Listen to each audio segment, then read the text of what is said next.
Alright, what is up everybody? It is DGL here. And let's continue on with Lawrence Trent games. Yeah, so in 2006, Lawrence Trent played the very notable John Emms. Yeah, British champion, grandmaster. I believe he's written a couple books, in fact. Yeah, because I should know a couple. But of course I completely forgot of any he written. Trying to remember. Anyway, but yeah, a very known name, very known in the chess community. And so let's see how this game went. Lawrence opening up with 1e4, and we have the Sicilian. And bishop b5. Okay, knight d4, very interesting line. Oops. Castles. And bishop d3, very interesting. Slightly curious as it's blocking the d-pawn, but it's an interesting move nonetheless. So knight c6, just dropping the knight back, and b3. So obviously putting the bishop on on the long diagonal. d6, bishop b2, and knight f6, just getting pieces out. Always a good idea. Rook e1, e5, and knight d5, getting into this hole.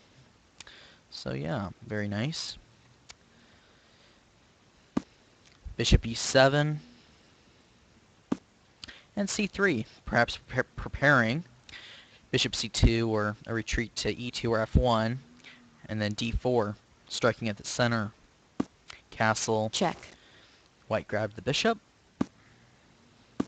and dropped the bishop back to f1. Alright, so now he's prepared to play d4, knight g6, and d4, hitting the center as planned. Queen c7. Alright. You can, it's actually very similar to a Chagor and Roy Lopez. So yeah, g3. Alright. And bishop d7 getting a piece out. Bishop d2, rook e8. All very normal. In d5, gaining space, obviously controlling these squares. And yeah, breaking the central tension. h6, making sure there's no knight g5 ideas, etc. Alright. h3, same idea. No bishop pin, no knight pin. All covered by h3. Alright, knight h7. And knight e2, beginning a reroute of the knight. You could argue that the knight on f3 wasn't doing so much, so rerouting it makes a lot of sense. Rook f8, black preparing the f5 break at the center. Bishop c1, f5, and white decided to take on f5. Black recaptured. Knight c4, and b5, which was anticipated, and white played. Knight e3. Alright, so a very interesting idea for the knight, putting it on e3, hitting the bishop, covering the d5, and perhaps preparing a c4 advance. Bishop drop back, and queen d3, attacking the knight. Knight e7, knight g4, bishop f5 back, a little bit of shuffling. Rook e8, a4. Alright, interesting, hitting at the queen side. The bishop dropped back. We had a trade on b5. Queen a2, doubling up on the a file. Knight f6. Then I went back to cover the d5 pawn and queen c8. So of course this is hitting the h pawn, and the normal response would be king h2 to cover it. However, Lawrence came up with an interesting idea here and played queen a6. Okay, obviously threatening the d6 pawn, but there's a deeper idea behind it, and perhaps a slightly curious response by black, which maybe makes this a bit I don't know. Let's take a look. Black took the h3 pawn, okay, and white took the d6 pawn. Alright, shake and bake. We had the trade on g2 and knight e4, which highlights the problem with this idea. attacking the queen, and f2. So yeah. Check. However, there is queen e6 check. We have the trade of queens Check. and rook f2. And yeah, it doesn't look so good for white. You can say that. Black's pieces are extremely active. Rook f3. Alright, very active rook, attacking the g-pawn. Knight g2. There was no real ample way to defend the g3 pawn anyway. And white's trying to untangle a bit. It makes sense. Alright, and then the knight took on g3, of course, winning some material.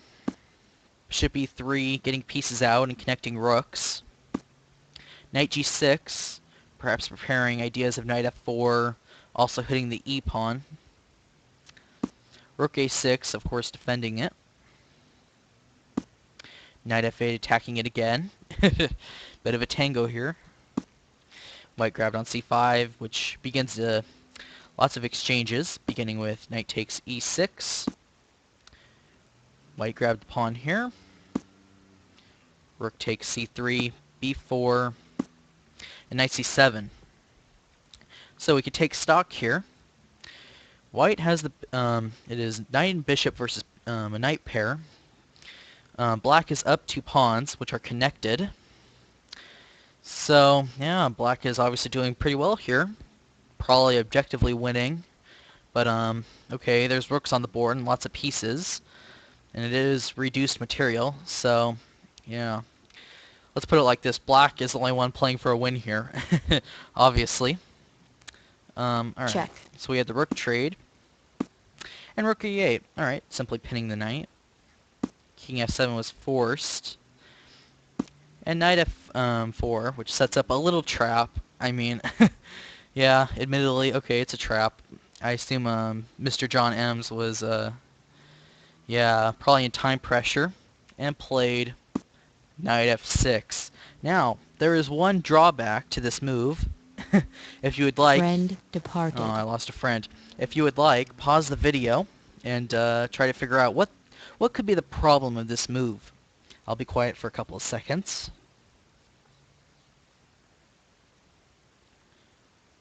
Alright, the problem with this move is... Checkmate.